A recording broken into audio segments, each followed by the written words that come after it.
오늘 우리가 함께 살펴볼 하나님의 말씀은 히브리서 신약성경 히브리서 11장 1절과 2절 말씀입니다.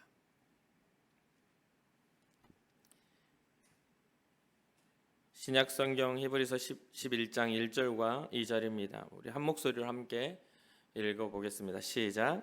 믿음은 바라는 것들의 실상이요 보이지 않는 것들의 증거니 선진들이 이로써 증거를 얻었느니라. 아멘. 아멘. 우리 함께 고백합시다. 주님, 제가 여기에 있습니다. 옆 사람 축복합시다. 주님, 제 옆 사람도 여기 있습니다. 축복해 주세요. 아멘. 우리 공동체의 고백입니다. 우리는 예수님의 사람입니다. 우리는 예수님 안에 있습니다. 우리의 삶에는 예수님의 흔적이 있습니다. 아멘. 아멘. 오늘 우리는요, 믿음의 장이라고 하는 히브리서 11장을 잠깐 살펴보려고 합니다. 사실 저희 성향상 어떤 한 부분만 이렇게 말하는 성향이 잘 못 돼요. 어느 한 부분만 말하게 되면 그 이면의 것들은 또 소외되거나 또 강조되지 않는 경향들이 있다 보니까 이왕이면 좀 다양하게 또 이런 것들을 바라보고 해석하는 게 굉장히 중요하다. 왜냐하면 여러분과 저의 삶 이렇게 보았을 때도 여러분들이 경험하는 삶과 또 제가 경험하는 삶이 다른 것처럼 우리의 모든 인생을 살아가는 모든 사람들이 경험하는 게 각자가 다른 곳에서 무엇을 향해 하나님을 향해 믿음을 드린다, 저는 그렇게 생각하거든요. 어떤 사람에게는 기적이 자기가 배고프기 때문에 자기에게 공급하시는 은혜가 기적인 사람이 있죠. 기적이 일어났다, 이렇게 내가 배고픔에, 극심한 배고픔에, 가난해 이렇게 되었을 때 누군가의 손길이 하나님의 기적의 손길이 될 수도 있어요. 또 어떤 사람에게는 내 몸이 병들었음에 병듦으로 인해서 내 병이 고침을 받는 게 기적인 사람도 있죠. 또 어떤 사람에게는 삶의 방향과 추구, 비전을 발견하는 그 시간이 기적을 경험하는 시간이 될 수도 있단 말이죠. 그러니까 우리가 살아가는 삶의 영역에서 가장 중요한 것은 우리가 기적을 경험케 하는 믿음이 있느냐 없느냐가 굉장히 중요합니다. 본질적인 것들에 대해서 우리가 이야기를 나누려고 해요. 그래서 오늘 본문의 말씀은 뭐냐면 믿음은 바라는 것들의 실상이요 보이지 않는 것들의 증거다. 바라는 게 실상이 되고 보지 못했던 것들이 증거가 나타나는 거죠. 그리고 이러한 것을 옛 믿음의 사람들, 선배들이 증거를 얻어서 믿음을 이어갔다라는 것을 오늘 본문은 이야기합니다. 그렇기 때문에 오늘 우리가 살펴볼 이 말씀은 히브리서 11장을 전체를 바탕으로 잠깐 이렇게 살펴보려고 합니다. 먼저 제가 요즘에 기도 세미나를 기도할 때 일어나는 변화에서 제일 첫 번째 뭐를 말씀했죠? 기도하는 사람. 이 기도하는 사람은 믿음이 생기는데 기도하는 사람은 하나님의 세계를 알게 되고 믿게 된다고 말씀드렸죠. 기도해야만 진정한 하나님의 세계가 믿어져요. 그냥 어렸을 때부터 엄마 따라오거나 또 누구 친구 따라서 교회 와 있거나 여러분들의 어떤 관계나 어떤 상황 속에서 나와서 믿나? 나는 기독교인인가? 이렇게 좀 헷갈리는 그러한 것은 믿음이 아니에요. 어느 순간에 여러분들이 하나님의 세계가 믿어지고 하나님의 나라를 누군가의 어떤 외부적인 요인 없이 여러분 안에서 하나님을 믿어지는 그러한 역사가 일어날 텐데 또 그러한 역사를 경험한 분들이 있을 텐데 그게 바로 진짜 믿음의 시작이고 놀라운 하나님의 기적의 시작이기도 합니다. 그래서 오늘 히브리서 이 기자도 11장에서 믿음을 가진 사람들의 변화가 무엇으로부터 이야기됩니까? 하나님의 세계를 믿게 된다라고 이야기해요. 믿음은 하나님의 세계를 믿게 한다. 그래서 하나님이 말씀으로 세상을 지으신 것에 대해서 믿어지기 시작하는 것. 사실 우리가 하나님을 많이 닮은 존재로 하나님의 형상을 따라 사람을 지어 놓았지 않습니까? 근데 대부분의 새로운 물건이나 새로운 이렇게 개발하는 것, 새로운 발견들은 이 입술에서부터 시작하는 거예요. 뭐냐면 하늘을 날고 싶은데? 라고 해서 날개를 만들고 날개짓을 하면서 여러 가지 것들이 점점 발전해 오는 거죠. 저도 어렸을 때 공상과학 그런 소설들이 많이 유행했어요. 초등학교 다닐 때죠. 지금은 초등학교라고 하고 저는 이제 국민학교라고 했을 때 그래서 공상과학 그런 소설들을 선생님들이 막 학교에 비치놓고 읽어보라고 했거든요. 근데 그때 당시에 공상과학이었던 그런 소설이 지금은 현실이 돼 있어요. 그게 지금의 현실이 굉장히 빨리 이루어져요. 그러니까 사람이라는 게 이렇게 생각하고 바라고 꿈꾸는 어떤 상상의 세계가 뭔가 현실로 나타나도록 하는 창조의 의지, 창조할 수 있는 그런 능력들. 근데 거기가 어디서부터 출발했다고요? 하나님으로부터 이 모든 창조는 출발한 것이죠.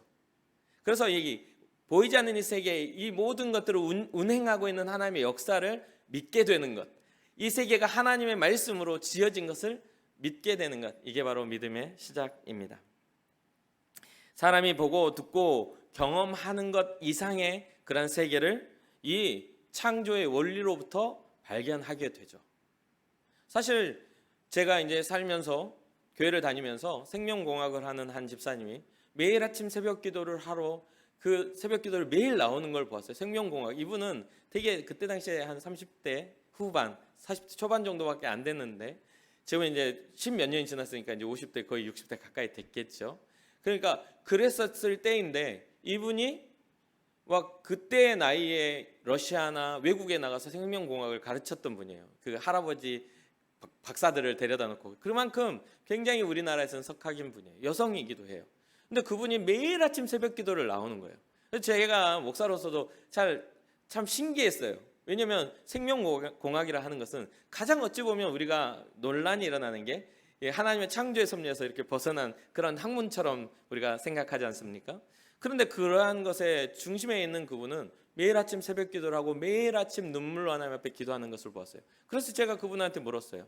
유 집사님은 생명공학자로서 지금 과학자로서 이렇게 살아가는데요, 이렇게 매일 아침마다 새벽 기도를 하는 이유가 있냐라고 제가 물었어요. 그랬더니 이 집사님이 하시는 말씀, 더 학문이 깊어지고 더 우리의 삶에 우리의 인체를 연구할수록 하나님의 위대하심은 내 눈에는 더 커 보인다고, 하나님의 영역을 알게 된다고, 그런 이야기를 하면서 우리의 인생을 주관하시는 이가 하나님이시라고 이렇게 고백하는 것을 들었습니다. 제가 경험을 했어요. 진짜 믿음은 상황과 환경과 가진 재능과 지식과 우리가 살아왔던 경험에 비춰서 생겨나는 게 아니라 하나님의 전능하신 은혜, 하나님의 주권적인 개입을 통해서 우리 안에 생겨나는 것임을 믿으시길 주님의 이름으로 축복합니다. 그래서 오늘 이 자리에 모인 여러분 모두가 진짜 믿음을 소유하여서 하나님이 세상을 창조하시고 내 인생을 창조하시고 또 나의 삶을 주장하시고 디자인하시는 분임을 깨닫게 되는 그런 기적의 역사가 일어나기를 주님의 이름으로 축복합니다. 그렇게 보이지 않는 힘, 또 하나님의 능력으로 이 세상이 창조가 되었다라고 믿음은 이렇게 믿음으로 바라보고 밝혀낼 수가 있는데, 여기에 이제 히브리서 11장에 이 믿음이 시작해요. 이 히브리서 11장은 하나님의 창조 세계가 첫 번째이죠. 왜냐하면 창조를 통해서 하나님이 위대한 신이라는 것을 증명하는 것이니까, 우리의 믿음의 대상이 하나님이니까요. 그런데 하나님과 사람과의 관계 안에서 아담이 범죄하고, 아담이 이제 범죄로 인해 아담과 하와가 에덴 동산에서 쫓겨나게 되죠. 그래서 이제 첫 자녀를 낳아서 가인과 아벨이라는 그런 인물이 나오지 않습니까? 그런데 인류의 역사에서 첫 번째 믿음이라고 하는 그러한 단어, 믿음의 행위를 했던 그러한 사람이 누구냐? 바로 인류의 첫 번째 자녀인 아벨이라는 거죠. 아벨. 오늘 본문을 보면 인류가 타락하고 추방당한 후에 하나님이 의롭게 여기는 그런 행위가 첫 번째 등장하는 게 무엇입니까? 아벨의 뭐예요? 제사예요. 아벨의 제사. 그럼 아벨의 제사는 어떤 것을 뜻합니까? 오늘날의 여러분과 제가 이 자리에 나와 예배하는 그 행위가 하나님이 의롭다 하는 그러한 첫 번째 믿음의 모양입니다. 이걸 어떻게 증명하냐? 이 오늘 본문 히브리서는 3장에 이런 기록을 하죠. 믿음으로 아벨은 가인보다 더 나은 제사를 하나님께 드림으로 의로운 자라 하는 증거를 얻었다. 믿음으로 제사를 드렸다는 거예요. 그러면 그 증거를 얻지 못한 가인은 어떤 여러 추측을 하고 가인이 어떤 제물을 드리고 이렇게 추측을 하지만 결과적으로 하나님 보시기에는 가인의 제사에는 뭐가 없었어요? 하나님을 향한 믿음이 없었다는 거죠. 그리고 하나님을 향한 믿음은 제가 계속해서 강조하지만 어떤 것이죠? 하나님의 뜻을 이해하는 믿음을 갖는 것이 중요합니다. 하나님의 마음과 상관없는 믿음은 내 믿음이에요. 근데 하나님의 뜻에 합당한 믿음이야말로 하나님이 원하시는 믿음이라는 거죠. 그래서 아벨은 알았어요. 생명을 생명으로 밖에는 대속하지 못한다는 것을 알고서 하나님 앞에 생명의 제사를 드렸다는 것이죠. 그게 바로 하나님이 보시기에 믿음이었다는 거예요. 의로운 행위였다는 것이죠. 이게 바로 인류가 시작한 믿음의 모양, 시작입니다. 첫 시작입니다. 하나님 앞에 하나님의 뜻에 따른 하나님의 마음에 합한 예배를 드리며 제사함으로 정말 인류의 믿음이 시작되었습니다. 그래서 여러분, 오늘날 여러 가지 코로나 상황이다, 무슨 상황이다 하면서 여러분의 어떤 그런 예배의 어떤 모양들도 많이 달라져 있죠. 어떤 상황에 따라서 온라인으로 예배를 드리고, 또 여러분처럼 우리 교회 청년들처럼 교회에 나와서 예배하기를 즐거워해 줘가지고 이렇게 함께 예배하는 그런 모습도 있죠. 그런데 이러한 부분들에서 우리가 전통적으로 성경이 말하고 있는 예배가 무엇인가를 여러분과 제가 잘 이해해야 될 거라 생각합니다. 이 예배는 우리의 만족이 아닌 하나님께 올려드리는 하나님을 향한 영광이죠. 하나님을 향한 경배입니다. 하나님을 향한 우리의 죄인임을 인정하고 주님 앞에 나와 우리의 모든 것들을 드리는, 우리가 드릴 영적 예배는 뭐예요? 우리의 몸으로 드리는 것이죠. 산 제물로 우리가 주님 앞에 드려지는 것이라고 성경이 기록하지 않습니까? 너희가 드릴 영적 예배는 우리의 몸으로 우리가 산 제물이 되어 주님 앞에 나오는 거예요. 우리는 날마다 예수 그리스도의 피로 지금 예배의 이 시간을 통해서 우리는 날마다 죽고 다시 살아나는 시간들을 경험하고 있는 것입니다. 그게 바로 우리가 주님 앞에 드리는 예배입니다. 지금 이 모든 예배를 통해서 우리는 대속함을 받고 있는 것이죠. 그리고 이 믿음은 그 다음에 어떤 믿음이 나오냐면 죽음을 이겨내는 믿음으로 기록합니다. 그 죽음을 이겨내는 믿음이 누굽니까? 에녹이라는 존재가 나오죠. 에녹은 믿음으로 죽음을 보지 않고 하나님께로 옮겨진 자라고 성경은 증언합니다. 그리고 그가 옮겨지기 전에 믿음으로 행할 때에 하나님을 기쁘시게 하는 자였다. 에녹이 가진 믿음은 하나님을 기쁘시게 하는 믿음이었어요. 사랑하는 청년 여러분, 우리가 소유한 믿음이 주님을 기쁘시게 하기를 주님의 이름으로 축복합니다. 여러분들의 삶에 그런 어떤 소원을 성취하게 하는 믿음을 가지고 있다면 잠시 잠깐 내려놓고 먼저 하나님과의 관계를 먼저 형성하기를 주님의 이름으로 축복합니다. 주님은 분명 우리의 소원을 이루시고 믿는 자, 하나님의 백성들을 보호하시고 구원하시는 분인 건 맞아요. 그런데 어떤 관계가 형성되지 않고서 이루어지는 게 아니에요. 하나님이 하나님의 자녀들에게 주시는 그런 은혜들을 성경은 기록하고 있음을 잊지 말아야 됩니다. 아직 어떤 관계도 맺지 않고 단순하게 하나님을 사랑하지도 않고 하나님을 기뻐하지도 않으면서 하나님 앞에 소원만 아뢰고 있다면 굉장히 그것은 무례하기도 하고 굉장히 좀 합당하지 않는 모습이죠. 그렇지 않습니까? 여러분의 삶에서도 여러분들의 삶과 별로 관계없는 사람이 와서 여러분들에게 중요한 걸 요구하면 들어줄 사람 별로 없죠. 물론 선한 마음과 양심을 가지고 선한 일이다, 열매다 생각하고 그 일을 행하는 사람도 분명히 있어요. 그러나 그것에는 한계가 존재합니다. 그런데 이 내 아들이다, 내 자녀다, 내 남편이다, 내 아내다, 아니면 내 가족이다, 내 아버지다, 어머니다 하면 그 한계는 훨씬 더 넓어지겠죠. 훨씬 더 그 인내의 한계도 넓어지고 베풀 수 있는 한계가 친밀함과 가까움에 따라서 더 넓어지고 깊어지지 않겠습니까? 먼저 하나님과 이 관계를 하나님을 기쁘시게 하는 자로서 죽음을 보지 않고 하나님이 데려가실 만큼 하나님의 가슴을 설레게 하는 그러한 에녹의 믿음, 우리는 본받아야 될 줄 믿습니다. 그래서 우리에게도 동일하게 이 에녹과 같은 죽음을 극복할 수 있는 믿음을 허락하셨는데, 그 믿음은 누구로부터? 예수 그리스도, 우리 구원의 이름 예수님으로부터 우리를 허락받았어요. 그런데 그 허락은 어떻게 됩니까? 우리의 죄를 용서함 받고 우리가 가지고 있는 저주의 사슬들이 예수 그리스도의 이름으로 끊어짐으로 말미암아 우리가 하나님을 아버지라 부르게 되므로 우리가 얻은 복이지 않습니까? 그래서 에베소서 2장 8절에 보면 너희는 그 은혜에 의하여 믿음으로 말미암아 구원을 받았으니 이것은 너희에게서 난 것이 아니라 하나님의 선물이다. 우리에게 주시는 그 모든 구원의 은혜, 믿음의 은혜는 하나님께서 우리에게 주신 선물임을 우리는 기억해야 될 거라고 생각합니다. 또한 이 믿음은 7절과 31절에 보면 예비된 심판을 넘어가게 하는 것이다 라고 이야기합니다. 예비된 심판을 넘어가게 하는 믿음. 노아는 아직 일어나지 않는 미래에 대한 경고하심을 받죠. 이제 하나님의 심판에 대한 경고를 받습니다. 그런데 이 노아가 배를 만들어요. 이 배를 만드는 그 배경에는 뭐가 있어요? 하나님을 향한 믿음이 있습니다. 하나님을 향한 경외함을 바탕으로 신뢰와 경외를 바탕으로 배를 만들기 시작해요. 그렇게 포기하지 않고 하나님을 향한 그 신뢰를 바탕으로 포기하지 않고 끝까지 배를 완성을 시킵니다. 이러한 것들을 믿음으로 노아가 행했다라고 성경은 증언하죠. 이러한 믿음으로 행한 결과는 그 집과 노아 자신이 그 심판과 재난, 그 멸망하는 일에서 구원받는 일이었습니다.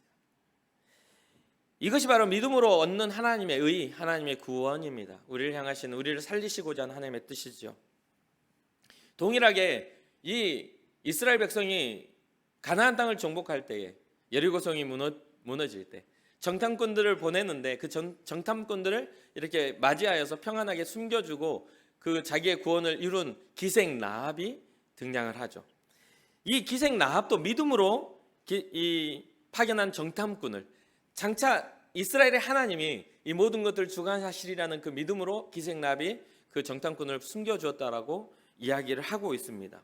그 결과 여리고성이 함락될 때에 이 기생 라합과 그 가족들, 그 친지들이 구원을 받게 되죠. 그런데 더 놀라운 건 단순하게 라합의 구원이 그 단순하게 그냥 창녀 한 명이 구원받는 그런 정도로 끝나지 않고, 놀랍게도 이 믿음을 가지고 하나님은 예수 그리스도의 족보를 완성시키시죠. 정통성이 없어요. 가나안인인 이 여인 기생 라합이에요. 그런데도 불구하고 그 자존심 강한 이스라엘 민족의 하나의 기류를 만들고 나중에는 다윗의 할머니가 되는, 다윗 왕의 할머니가 되는 그러한 일들이 일어나요. 그래서 마태복음 1장 5절과 6절에 예수님의 족보에 대해서, 예수님이 이 땅에 오시는 그 족보에 대해서 이야기하는데 5절입니다. 살몬은 라합에게서 보아스를 낳고 보아스는 룻에게서 오벳을 낳고, 룻도 이방 여인이죠. 라합도 그렇고요. 라합에게서 보아스가 태어나고 보아스와 룻이 결혼해 오벳을 낳고 오벳은 이새의 아버지가 되죠. 그럼 이새는 누구죠? 다윗 왕의 아버지예요. 그러니까 이게 하나님의 계획 속에서 그 믿음의 결과들을 가지고 하나님의 구원의 계획이 완성되어지는 것을 보게 돼요. 누구도 그것을 상상하지도 못했고 누구도 그것에 대해서 예측하지 못한 상황이죠. 그런데 하나님의 사람들은 그 믿음으로 그 일을 바라보고 믿음의 일들을 후대에 물려주는 그러한 일들이 일어났습니다. 라합의 한 번의 결단이 그의 삶을 송두리째 바꿔버리죠. 믿음으로 결단했을 때 가정과 또한 그의 삶의 열매가 메시아 그리스도가 이 땅에 오는 그러한 길을 열게 되었습니다. 반면에 믿음이 없었던 사람들, 이집트의 사람들, 이집트 왕과 그 백성들은 하나님의 심판이 올 때에 믿음이 없었으므로 어떤 일이 일어나요? 장자의 죽음을 맛보게 되고, 또 홍해를 이스라엘 백성이 건넌 후에 믿음이 없이 그 길을 건너다가, 하나님의 경외함이 없이 건너다가 하나님이 정말 그것을 시험했다고 말을 하는데 건너다가 다 수장되어 죽어버리는 사건이 나오죠. 그렇다면 하나님은 어떠한 백성들을 보호하셨고 지키셨는가? 그 분명하지 않습니까? 하나님을 신뢰하고 믿는 백성들을 하나님은 지켜주신다는 것이죠. 더 나아가 하나님께서 계획하시고 지으실 성을 유업으로 받게 하는 것이 믿음이다라고 오늘 말씀은 이야기하고 있습니다. 아브라함은 믿음으로 순종합니다. 그 순종이 어떠한 순종을 이루냐면 지시를, 하나님의 말씀을 따라 자기가 살아왔던 삶의 배경을 다 내어버리고 하나님의 지시한 땅으로 자기의 삶의 모든 것들을 옮겨가는 작업이었어요. 자기가 더 편하게 살고 자기가 더 어떤 뭔가를 누리고 또한 장악하고 있는 삶의 배경들을 벗어버리고 하나님이 약속하신 그 땅을 향하여 이렇게 나아갔죠. 그 나아간 그 순종이 아브라함에게는 믿음이 되었고 하나님이 보시기에 의가 되었습니다. 하나님 나라를 향한 이 여정들, 하나님이 선택한, 하나님이 약속한 그 땅을 향한 그런 믿음의 여정들은 굉장한 인내를 필요로 했어요. 근데 그 인내할 수 있는 힘은 바로 하나님을 향한 믿음에서부터 이게 발현될 수 있었다는 것을 잊지 마시기 바랍니다. 하나님을 향한 믿음은 세상의 고난들을 넉넉하게 이기게 합니다. 그 믿음이 없기 때문에 그 고난을 견디지 못하는 경우가 많아요. 보면 성경에 보면 이 하나님 나라를 바라보는 그 여인들이, 오늘 본문에 보면 그 여인들이 나오거든요. 그 35절 이하로 이렇게 쭉 나오는데, 믿음으로 어떤 여인들은 죽었던 사람이 다시 살아나는 기적을 보기도 했어요. 성경에 보면. 그렇죠. 자기 아들의 죽음 앞에 정말 기적적인 믿음의 일들이 일어났어요. 그런 일도 보기도 하고, 또 어떤 이들은 고문을 당하면서도 더 좋은 부활을 위해 그 고난에서 풀려나기를 거절한 그러한 사람도 있었습니다. 어떤 사람은 조롱을 받기도 하고 채찍에 맞기도 하고, 심지어 결박을 당해서 감옥에 갇히기도 하고, 돌로 맞고 톱질을 당하고 또 칼에 맞아 죽기도 하는 일들이 지금도 일어나는 정말 핍박의 일이고 순교의 일들입니다. 궁핍을 당하고 고난을 당하고 학대를 받고 양과 염소의 가죽을 입고 떠돌이 삶을 살다가도 유리하는 그러한 인생을 살기도 하고, 이러한 사람들을 세상이 품어주지 못했기 때문에 이들은 세상에서의 안주를 세상이 받아들여주지 않으니까 그 안에서 안주하지 못하여 나그네와 같은 강야 인생을 살다가 가는 그런 사람도 있었다는 것이죠. 그런데 이런 사람들이 무엇을 가지고 살았느냐? 이런 고난 앞에서도 굴복하지 않고 그런 것을 선택한 이유는 바로 하나님께서 주실 하나님의 나라, 그 유업을 바라보는 믿음이 있었기에 끝까지 견디고 끝까지 참을 수 있었다라고 성경은 말하고 있습니다. 하나님을 신뢰하고 믿는 사람들에게 오늘 성경은 뭐라고 합니까?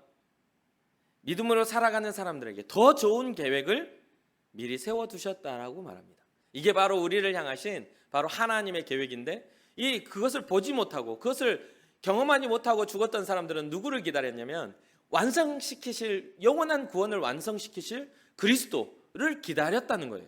하나님의 나라를 완성시킬 메시아, 구원자를 기다렸다는 거예요. 그 구원자가 어떻게 완성이 됩니까? 바로 이 증언을 하고 있는 바로 예수 그리스도를 경험하고 그 주님의 이름, 예수 그리스도의 구원의 이름을 아는 사람을 통해서 하나님의 나라가 완성되었다고 이야기하고 있는 것이죠.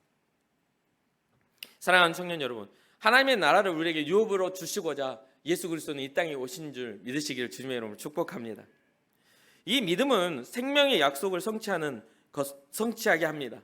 사라의 기다림은 아브라함이 이제 믿음으로 본토 친척 아비집을 떠나고 믿음으로 100세의 아들을 주시겠다는 것을 기다렸다면, 사라는 이미 이제 생산성이 다 떨어져 버렸어요. 이미 나이 많아 늙었고요. 임신이 되더라도 낳을 힘이 없어요. 이제 90세가 넘어버린 나이에 이제는 그 아이를 낳을 수가 없어요. 그런데 이 사라는 믿음으로 하나님이 그 일을 능히 이루어 가실 거라는 하나님을 미쁘시게 여기는 그런 마음이 있었다라고 이야기합니다. 이 사라의 믿음을 통해 하나님은 그에게 생산할 힘을 주셨고 애를 낳을 그런 능력을, 힘을 허락하셨습니다. 오늘날처럼 진짜 제왕적 일기를 하고 뭔가 위험한 상황에서 힘이 빠져도 할 수 있는 그런 기술력이 있었으면 좋았을 텐데 그때 당시 전혀 그럴 수가 없지 않습니까? 하나님이 능력을 주셔야만 아이를 생산할 수 있고 낳을 수가 있었다는 것이죠. 그것을 사라는 믿음으로 바라보았다 이야기합니다. 사람들은 믿음을 따라 인생을 살았고 믿음을 따라 죽었습니다. 이들의 인생은 나그네의 삶처럼 이렇게 유리하는 삶을 살았죠.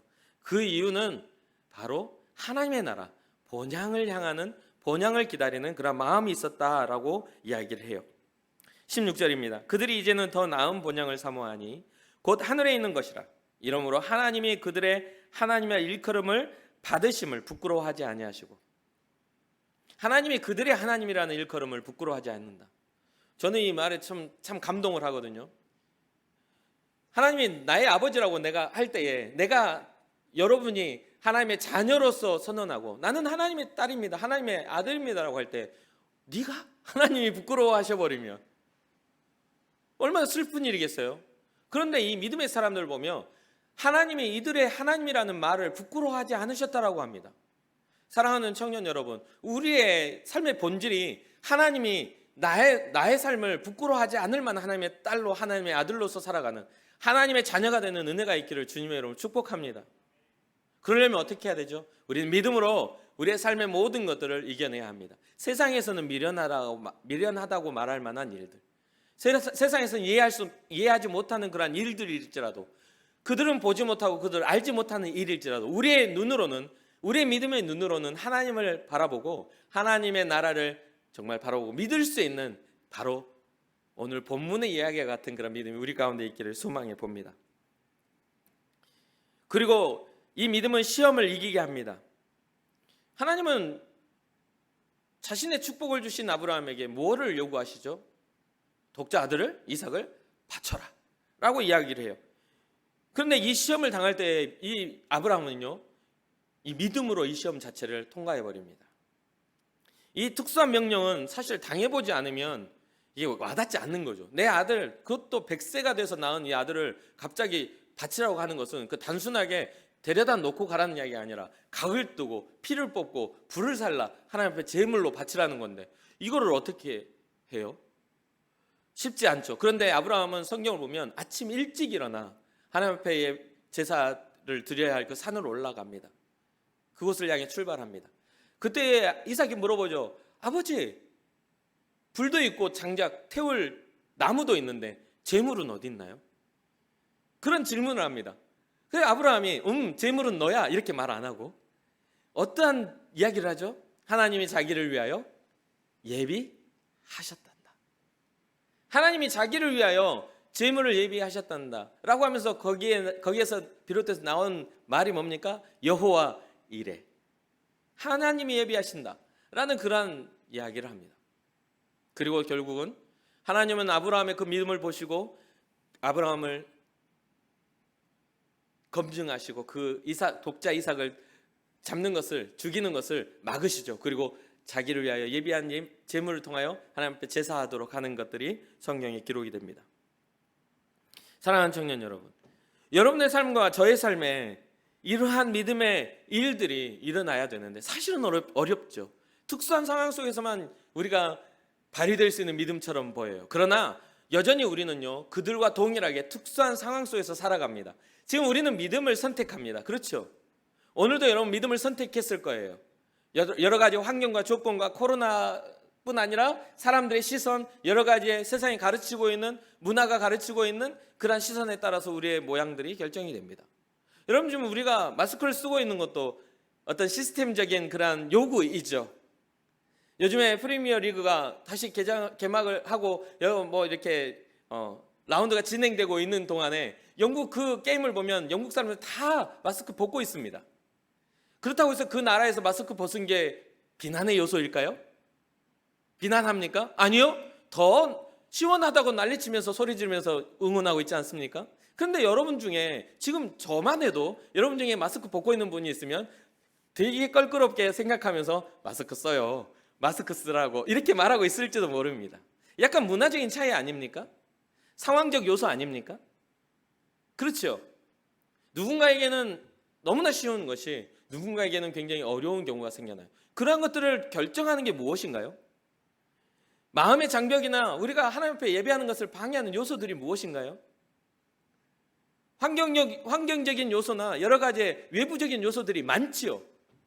그런데 여러분들이 이 자리에 나와 마스크를 쓰고 앉아있을 때도 이 자리에 나와서 굉장히 여러분들이 지금 예배하는 것의 선택은 여러분 안에 있는 믿음의 이유라고 저는 생각을 해요. 이런 상황이랄지라도 나는 하나님 앞에 나아가 예배하리라라는 그런 믿음의 결단이 혹시나 가족적인 어떤 분위기에서 자연스럽게 됐다 할지라도 그것은 하나님의 은혜입니다. 하나님이 여러분들의 삶을 예배하는 자로 만들어가고 계시는 거예요. 그렇기 때문에 어떤 외부적인 요소가 아닌 여러분의 중심에서 이 모든 어려움과 시험을 이길 힘이 믿음으로써 나타나기를 주님의 이름으로 축복합니다. 마스크도 코로나도 여러 가지 상황 다 이겼는데 더 이기기 어려운 게 뭡니까? 오늘 갑자기 친구가 결혼식을 하네. 너는 올 거지? 안 갈 거야. 난 예배 드려야 되니까 라고 말하는 사람보다 가야지. 인생이 한 번 있는 건데. 인생이 한 번 있는 게 여러분 거기 갔다가 주님 오시면 어떡하려고요? 주님 앞에 예배하는 모습이 아닌 여러분들이 하나님을 선택하는 게 아니라 세상의 관계를 선택했을 때 주님이 오셔서 묻는 거예요. 나는 너에게 어떤 존재였냐라고 물으신다면 네, 친구 결혼식 때는 잠깐 빠져도 되는 존재예요. 뭔가 껄끄럽지 않습니까? 여러분 삶에서 이런 경우들이 생겨날 수 있겠죠. 껄끄러워요. 복음은 되게 껄끄럽게 만들어요. 불편하게 만듭니다. 그래서 마스크를 쓰고 마스크를 벗고 이런 것도요. 교회를 나오고 대면 예배를 들고 안 드리는 것도요. 여러분들의 이유가 어디에 있냐면 아니 이걸 예배를 드리고 하면 다른 사람에게 피해를 줄까 봐 내가 그렇게 이야기를 해요. 되게 합리적이고 괜찮은 이야기입니다. 그건 인정을 해요. 저도 그것을 비난하고 싶진 않아요. 그러나 정말 주님이 생각하셨을 때 여러분들 주님과의 관계 안에서 여러분들을 생각했을 때 여러분 어떻게 생각하시겠냐 이 말이에요. 좀 더 가깝게 이야기해 볼까요? 여러분 남자친구가 있는데 만나지 않으니까 요즘에 2명밖에 못 만난다는데 이렇게 불편한 시간에 꼭 만나야 돼? 헤어져야죠 그러면. 아니겠습니까? 그게 2년 동안 지속되면요? 그 핑계가 어때요? 뭔가 다른 요소, 이건 좀 극단적인 요소이긴 한데 실제 그런 사례들이 있죠. 뭔가 오랫동안 사귀었는데 흔적이 없어. 내 삶의 흔적이. 그 사람의 삶에 가도 오랫동안 사귀었는데 내 삶의 흔적이 그 사람에게 나타나지 않아. 그러면 어떤 생각이 들어요? 의심이 들죠. 당연히 의심이 들지 않겠어요? 얘가 나를 사랑하는 건가? 그럼 어떤 변화가 일어나야 됩니까? 사랑하는 변화는요, 내 삶이 그 사랑하는 사람에 맞게 세팅되는 겁니다. 우리는 주님을 사랑하는 사람들이에요. 그러면 우리의 삶이 주님을 사랑하는 것처럼 세팅돼야 되는 거 아닙니까? 여러분 믿음이 그렇게 되기를 소망합니다. 믿음은 그런 것이에요. 하나님을 기쁘시게 한다는 건 하나님이 내 삶의 모든 것들 중에 세팅되어 있는 거예요. 그러니까 에녹과 동행하시는 하나님은 날마다 그와 행복했겠죠. 사랑을 했으니까. 얼마나 귀하고 좋았겠어요. 또한 이 믿음은요 계승되고 발전하는 겁니다. 머물러 버리는 게 아니에요. 모세가 이스라엘의 영도자가 될 수 있었던 그런 것은 시작은요 모세의 부모가 믿음으로 모세의 생명을 살렸기 때문이라고 오늘 본문은 이야기합니다. 단순히 모세가 짜잔하고 태어난 게 아니라 믿음의 작정을 한 부모가 있었어요. 이 남자애가 태어나면 죽여라 했는데 그것을 거절하고 숨겨서 석 달 동안 숨겨서 살렸어. 이 발각되면 모두가 위험한 상황인데도 불구하고 그 마음의 믿음으로 이 모세를 이렇게 살렸어요. 그리고 결국에는 일대 공주가 되게 하고 과정 속에 하나님이 이끌어 가셔서 이 모세가 성장해서 어떤 일이 일어나요? 이집트 공주의 왕자라는 것 그 명예를 다 벗어버리고 하나님의 백성과 함께 고난받기를 즐거워했다라고 나오잖아요. 하나님의 사람으로 살아가는 것을 주고 화려함을 벗어버리고 하나님의 사람으로 살아가는 것을 선택해요. 그러면 어디서 출발한 겁니까? 모세 부모의 믿음으로부터 출발하여 모세도 하나님의 시선 안에 들어와 있는 하나님의 섭리 안에 들어오게 된 거 아닙니까? 그리고 이러한 모든 것들이 이 모세의 결정과 모든 어떤 믿음의 흐름들이 계속 이어지면서 결국 어디까지 이어지냐면 그리스도까지 이어져요. 본문이 그렇게 이야기를 합니다. 모세는요 장차 오실 그리스도를 믿는 믿음으로 이 모든 일을 했다라고 해요. 어떻게 바라봅니까? 어떻게 예수님을 모세가 어떻게 알았겠어요? 그러나 하나님은 그 그리스도 진정한 구원을 이루시는 일을 보내시라는 메시아 사상을 가지고 모세는 그 모든 것들을 감당했다라고 히브리서는 기록하고 있는 것이죠. 믿음으로는 그 모든 것들을 바라볼 수 있다. 오늘날 여러분과 제가 다시 오실 예수 그리스도를 바라보는 것과 같은 이치입니다. 주님이 다시 오시지 않는다면 우리는 어떠한 삶의 방법이든지 간에 잘 사는 것에 우리의 삶의 초점이 맞춰져 있겠죠. 남보다 편안하고 남보다 부요하고 남보다 더 행복하게 사는 게 초점이 맞춰져 있겠지만 우리가 예수 그리스도를 다시 오시는 그분을 맞이하는 우리의 신앙자로서는 편안하고 행복하고 부유함에 초점이 맞춰져 있는 게 아니라 다시 오실 주님 앞에 섰을 때 우리가 착하고 충성된 종이라는 그 평가를 받느냐의 문제. 하나님의 나라가 나의 삶에 나의 인생의 유업으로 선물로 받을 수 있느냐가 우리에게는 주요 관심사입니다.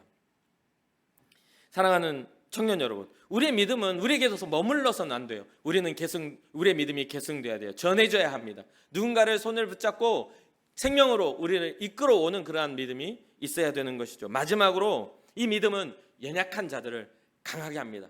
사실 여러분과 저는 되게 연약하잖아요. 굉장히 감정에도 취약하고 말에도 취약해요. 그렇잖아요. 굉장히 취약합니다. 아무튼 우리는 연약해요. 우리는 되게 연약해요. 말에도 취약하고 감정에도 취약하고 상황과 환경과 추위에도 불에도 물에도 우리는 다 취약합니다. 하나님이 보호해 주시지 않으면 살 수 없는 인생이 우리의 인생이에요. 그렇죠? 우리가 정말 힘있게 잘 살고 안전하게 살 것 같아도 자그마한 어떤 충격과 자그마한 바이러스 감염에도 우리는 죽을 수밖에 없는 존재들이에요. 그렇기 때문에 오늘날 우리가 살아가는 모든 것이 하나님의 은혜라고 밖에는 말할 수 없는 것이죠. 자, 여기에서도 동일하게 히브리서는 말합니다. 기드온, 바락, 삼손, 입다, 다윗, 사무엘과 같은 선지자들의 이야기를 말하려면 정말 지면이 부족할 거야. 그런데 하나님께서 어떻게 이들을 했냐? 이런 연약한 자, 기드온도 숨어가지고 곡식 떨다가 큰 용사여 하니까 저 용사 아닌데요? 이렇게 이야기하면서 등장하는 사람이잖아요. 삼손만 해도 어떻습니까? 머리카락 자르면 끝나는 그런 어떤 존재로서 자기 욕망 따라 살다가 아주 그냥 안 좋은 실패한 사사의 모습으로 나중에는 막 복수하다가 막 깔려 죽는 그런 모습으로 사사의 시간이 끝나잖아요. 그런 실패를 해요. 그런데도 이 연약한 욕망에 가득한 사람들을 하나님이 부르셔서 이스라엘 민족을 구원하는 사사로서 세우시고 하나님의 은혜를 쭉 이어가셨다는 것을 우리는 성경을 보며 알 수가 있어요. 되게 재밌는 것은 여러분 요즘에 생명의 삶을 통해서 이 삼손에 대한 이야기를 듣죠. 삼손이 들릴라한테 이렇게 꼬여가지고 머리카락을 딱 잘리고 힘이 다 빠져요. 눈도 뽑혀요. 그런데 놀랍게도 그 잡혀있는 동안에 그게 기록이 뭐라고 나옵니까? 삼손의 머리가 자라고 있다라고 나와요. 우리는 잊어버리고 우리는 다 상실해도 하나님의 역사 능력은 계속 일하고 계시다라는 것을 암시하고 있습니다. 사랑하는 청년 여러분, 여러분 삶에서 실패가 일어납니까? 여러분 삶에서 고난이 일어나요? 그러나 하나님은 일하고 계심을 믿으시길 바랍니다. 우리의 실패가 하나님의 실패가 아니에요. 우리의 실패는 하나님의 성공을 불러일으키고 하나님의 기적을 나타내고자 하는 계획일 수도 있다는 것이죠. 그러기 위해서는 우리는 믿음으로 주님 앞에 나아가야 될 줄 믿습니다. 그들은 믿음으로 나라들을 이기고 의를 행하고 약속을 받고 사자들의 입을 막고 불의 세력을 멸하고 칼날을 피했습니다. 연약한 가운데서 강하게 되었다라고 본문은 이야기를 하죠. 전쟁에서 용맹하게 싸워서 외국으로부터 나라를 지키기도 했습니다. 그게 그들의 힘이라고요? 아니요. 하나님이 그들로 하여금 그렇게 하셨다. 하나님을 믿는, 하나님의 이름을 부르는 그 믿음 안에서 그 일들이 이루어지고 성취되었음을 잊지 말아야 되겠습니다. 끝으로 사랑하는 청년 여러분, 우리는 오늘 믿음에 대한 이야기를 정말 제가 이 히브리서 11장을 통해서 쫙 펼쳐서 이야기를 나눴죠. 여러분들은 이 믿음에 대해서 어떻게 생각이 드십니까? 여러분들은 과연 믿음을 소유하고 계십니까? 나는 하나님을 믿어 라는 그 믿음이 어느 정도의 깊이와 어느 정도의 신뢰를 가지고 있는지 한번 살펴보는 여러분들의 삶을 되기를, 여러분들의 믿음 되기를 주님의 이름으로 축복합니다. 여기서 정말 여러분들이 다 잊지, 뭐 어떤 방법들, 믿음은 뭐야 다 잊어버려도 상관없지만 제가 이 부분을 잊지 않았으면 좋겠는 그 부분이 있어요. 뭐냐면 바로 믿음의 시작입니다. 믿음의 시작. 오늘날 우리에게 가장 필요한 것이죠. 아벨의 제사가 하나님 앞에 예배했던 것이 우리 인류의 믿음의 시작이었음을 꼭 잊지 마시고, 여러분의 삶에, 저의 삶에, 우리의 모두 삶에 어떤 상황과 어떤 위기가 올지라도 주님을 예배하는 것을 멈추지 않는 여러분과 제가 되기를 주님의 이름으로 축복합니다. 우리의 믿음은 예배하는 믿음이 되어야 합니다. 그리고 아벨과 같이 피해 제사를 드렸던 아벨과 같이 예수 그리스도의 보혈의 공로로, 예수 그리스도의 십자가의 능력으로 우리가 주님 앞에 예배자가 되었음을 잊지 마시고 그 십자가 끝까지 붙들고 주님 앞에 나아가는 여러분과 제가 되기를 주님의 이름으로 축복합니다.